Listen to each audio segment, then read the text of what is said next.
Who's feeling romantic? Let's review Hard Eyes.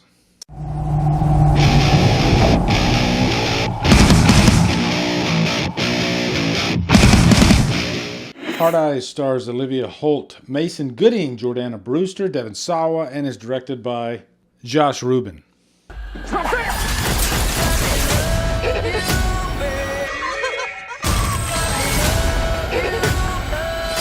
What's up, guys? Welcome to a brand new 2025 review. I got a really early screening of Hard Eyes. It's weird. Usually they don't have these screenings a week before release. As a matter of fact, Companion is actually coming out nationwide tonight, which I already got a review out for that. But Hard Eyes is easily one of my most anticipated movies of the year because it's a Valentine's Day slasher. There's something about Valentine's Day slashers, I can never get enough of them. I love all of them. I love Valentine. I love My Bloody Valentine. I love the remake. Hospital Massacre, by the way, that's a really good Valentine's Day slasher as well. They can do no wrong. And this one's great. It's really fun. I think the secret formula for Valentine's Day slashers is just give us plenty of kills, plenty of blood, give us a little bit of that romantic vibe over the whole thing. And don't get in the way. That's all you got to do. And they do it perfectly in this movie. It has plenty of blood. It opens up with a nice inventive kill. And the little gimmick on this one is that the killer, which he has an awesome mask, by the way, with these hard eyes, which I went to the Dollar Tree and got these. But he kills couples, you know, and that's just a fun little premise. So let's get into a quick plot synopsis for this movie. It involves this girl, Allie. She works at this ad agency. She definitely has given up on love, you know, and I think that's perfect for this day and age. A lot of my younger viewers that are single, they can probably relate to this, how tough it is out there. The dating apps aren't doing you any good. It's horrible. It's horrible. And so this movie fits into that because this character, Allie, she's just fed up with it. She's been on so many dates and she's done. But then here comes this handsome looking guy, Jay, played by Mason Gooding. And one thing I didn't realize about this movie is they're not a couple. This is like two people that work together, and there's definitely chemistry there, but they're not quite a couple. And that's kind of a funny running gag throughout the movie, is that as the killer is coming after them, Allie constantly reminds him, we're not together, which is really fun. Now, this is a Spyglass movie. If you remember, was it last year they did Thanksgiving? Or I guess it was the year before that, 2023, they did Thanksgiving. They did the previous two Scream movies. And I said this in my out-of-theater reaction. If you like the flavor of Spyglass slasher movies, then you'll like this. I definitely had some major problems in the character department and the believability department with Scream 6. But even I can admit there's definitely some fun to be had. The characters are fun in all those movies.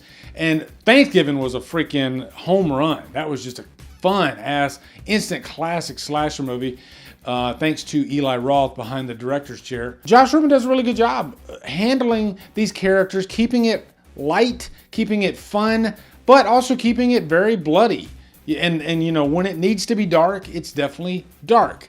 Now, with any brand new slasher movie, and I'm going to be very careful with my words, you automatically go into these movies wanting to know who the killer might be. That's part of the fun. So you're going to be like looking at every character, or could it just be a nameless type killer? And I was definitely doing that, you know, along the way watching this. It was just really fun to try to maybe put the pieces together, pay attention to every word, every action. But that stuff doesn't really get in the way of the movie either. It knows exactly what it is. It's just really fun. And it's just bloody. It's really bloody. Some really good inventive kills. I wish trailers today would not show too much in the way of kills, but I get it. They got to get you in the seats. Don't do what Companion did. That was a freaking crime. That might be one of the worst trailers I've ever seen. This trailer is sufficient, though. You know, it needs to get butts in seats and really show you the vibe of the movie, how violent it is, and it's definitely a violent movie. And I don't think they, you know, showed you too much in the way of kills in the trailer. There are definitely some nice kills that you didn't see that'll be really fun in this. But honestly, I was really just getting a kick out of listening to the audience react to this movie. Some of them did what you might think in these types of movies, like, what are you doing, you idiot? But they were still having a lot of fun with it, right? It wasn't really that much of a gripe, because we all like to think that we would do the perfect thing when we were in a situation like this, you know? We all like to think that we would make the right choice, but you know what? You wouldn't. You just wouldn't. Even I was rolling my eyes at a few of the scenes. But then when I left the theater and I started thinking about it, would I actually do that if I got a freaking killer coming after me with a knife and I've never been in this situation before? You don't really have time to think on your feet as quickly as possible. So I think in that regard, this movie does get a pass. But I think more times than not, when a movie takes itself way too seriously, it's not that funny. It goes for the more serious vibe. Then those plot holes, or I don't know if you'd call them plot holes, just stupid character decisions, they really stick out. But because this movie knows what it is and has so much fun with what it's doing, then you give it a pass as an audience member. And the big thing is Mason Gooding and Olivia Holt, they are just irresistible. They have great chemistry together as characters, and they're really funny, actually. It's fun to watch them try to get through this nightmare that they're going through. And the question that you're going to be like is, why in the hell would anybody go on a date on this particular night? But they do kind of address that, right? Jordana Brewster and Devon Sawa will play the detectives. And the fun thing about them is their names are Hobbs and Shaw, and they've never seen the movie Hobbs and Shaw. So the characters kind of get a kick out of that fact.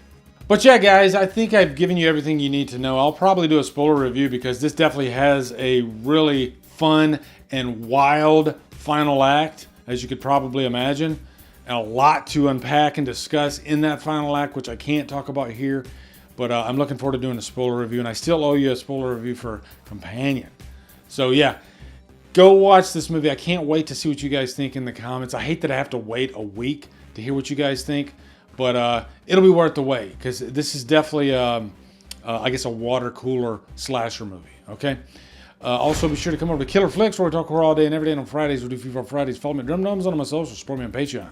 Become a channel member. Buy me a coffee. Anyway, guys, thank you so much for watching. Have a good day, and Drumdum out.